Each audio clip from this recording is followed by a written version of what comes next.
মৃত্যু দিবস। কার মৃত্যু দিবস?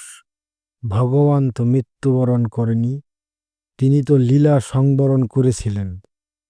আবার হয়তো তুমি বলতে পারো, যার জন্ম আছে তার মৃত্যু আছে। হ্যাঁ, ঠিকই তো, যার জন্ম আছে তার অবশ্যই মৃত্যু আছে, কিন্তু সেটা সাধারণ মানুষের জন্য। ভগবান তো জন্ম মৃত্যুর ঊর্ধ্বে। আর যারা তার লীলা বুঝতে সক্ষম, তাদেরকেই তিনি নিজ মহিমা বলেন। আর বাকিদের জন্য এমন কিছু করে যান যাতে তারা ভগবানকে বুঝতে পারে।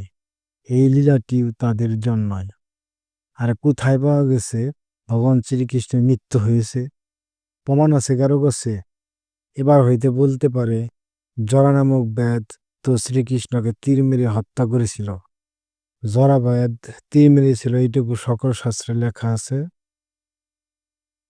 তারপর আরো লেখা আছে, জরার তীরে শ্রীকৃষ্ণ তার লীলা সংবরণ করেন। এখানে কোথাও লেখা নেই ভগবান মৃত্যুবরণ করেন। প্রকৃতপক্ষে প্রবাসক্ষেত্র জঙ্গলের মধ্যে জরার তীরে বিদ্ধ হওয়ার পর ভগবান কিছুক্ষণ জরার সাথে কথা বলেন। তারপর ওই জঙ্গলে থাকা বিষ্ণু মন্দিরে গিয়ে বিগ্রহের সাথে বিলীন হয়ে যান। সেই জায়গা এখন প্রবাস তীর্থ নামে পরিচিত।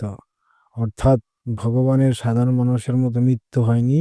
এখানে এই ভগবানের সাথে আমাদের আরেকটি পার্থক্য দেখা যায়।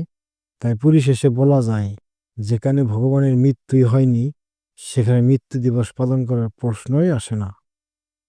দয়া করে চ্যানেলটি সাবস্ক্রাইব করবেন। ধন্যবাদ।